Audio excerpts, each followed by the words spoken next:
Welcome back to Kennedy Sports Guys Podcast. I'm your host, Kenny Severo, and today we have a very special guest. Ken Goldin is the owner of Ken Goldin Auctions, where basically he sells memorabilia, sports memorabilia for all kinds of entertainment.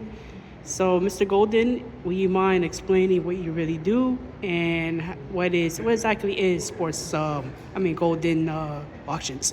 Sure. So I am the founder and CEO of Goldin, also known as Goldin Auctions, and we are the world's largest collectible auction house. We are well known for our high-end sports products, such as the $1 million Mickey Mantle cards, Michael Jordan, LeBron James cards. Kobe Bryant jersey at $3.6 million, Honus Wagner from 1909, the rare T206 for $7.25 million. But we're also, very active in other areas such as comic books, entertainment, pop culture, historical, and even more. And our business has become so well known and such a success that I am the focus of a series on Netflix, which season 2 is coming out soon, called King of Collectables, the Goldin Touch, and obviously the Goldin Touch named after Goldin. Exactly. I love the show, by the way, actually. Thank you, appreciate it. So how did your company start? I started the company in 2012 with just an idea. I took $100,000 I'd saved up and got in office, had 2 employees, and started trying to build an auction house. Bought software and just really built it from the ground up. I had been in the sports marketing and collectible industry my whole life, so I had a lot of relationships, and I knew where a lot of good inventory were, and people trusted me. They knew I would market the hell out of their product, and we just really slowly built the business to where we took $800,000 in 2012, grew it gradually over time to about $28 million in 2019, and then 2020 everything just blew up. We went over $100 million in 2020, and it's been just going crazy ever since. What's your favorite part of owning this company? Huh? What's your favorite part of owning this company? Yeah, I mean, it's anytime you own a business and build a business, you have to worry about everything.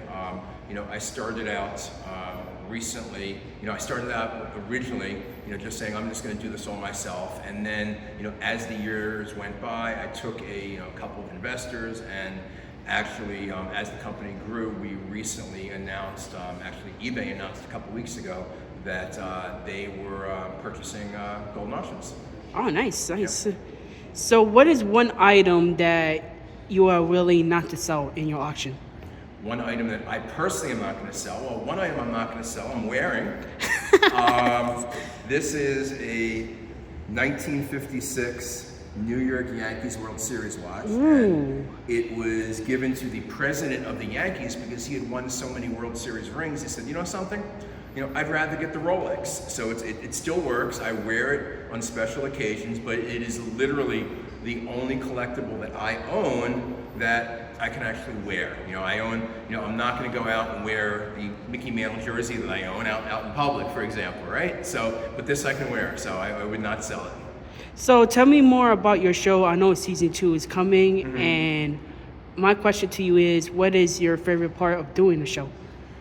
Look, my favorite part in doing the show is really being able to bring my world to a greater audience. I mean, we get really excited about when we get good items, on a daily basis. I talk to, celebrities, or in many cases, athletes, a lot of retired athletes who have collections, and we always get crazy stuff. I mean, I live for when somebody, we get an email and somebody's great-grandparents died, and they went through the safe and they found all these old cards from the 19th century and early 20th century that nobody knew their great-grandfather had. I mean, and we can bring new discoveries to the public. That's really exciting to me. So honestly, the best part about the show is letting the world know, hey, what we do at Goldin, how it works, seeing what they think is cool. Like, some people, they love the Pokemon scene in season 1. Other people tell me nostalgia.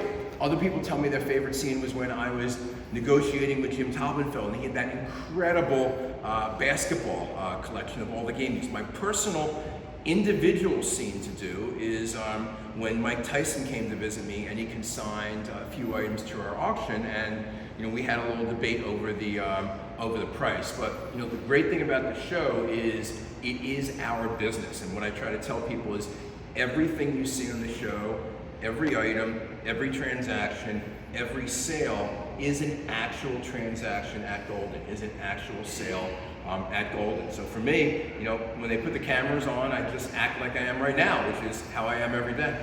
So let's talk about negotiations regarding like sports memorabilia.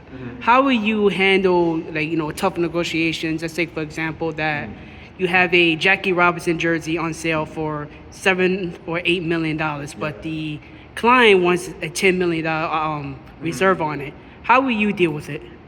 Well, if everybody watches the show, they'll see how I dealt with it. I was not happy, but basically, he wanted to get a price.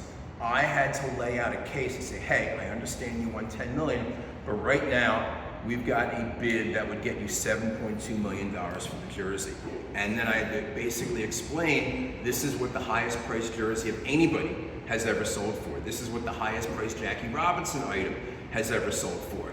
This is all the marketing we did. This is all the publicity we got. These are all the news channels we were on. I really don't think there's any human being on earth that does not know that we have this jersey that is willing to pay more than this, and that's why I think you should take it. And look, you can't force somebody to do it. They wanted to get their price, and the sale, unfortunately, did not occur.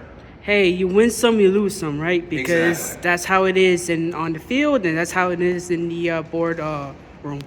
So where can people find you on social media and your website? Sure. So the company is Goldin Co. Everywhere, and I am at Ken Goldin everywhere, and that's Goldin, and the company is just Goldin.com, Goldin.com. It will list all the items we have up for bids. It will show you everything in this amazing Goldin 100. And if you really want to do some research, you can go to past results, and you can just type in anything you want, and you'll be able to see the past results of something we sold 5 years ago, something we sold 5 weeks ago. So one more question. If you could give one piece of advice to a person that wants to start their own sports memorabilia company, what advice would that be? If you're getting into the sports memorabilia business and you want to do it, as a business, not for fun, the first thing I would tell you is make sure you learn everything. Make sure, depending what type of business you're going to do, when you're taking on an item, you're going to have to make sure it's authentic, especially nowadays. Typically, especially rare cards, you're going to want to make sure they're graded and authenticated.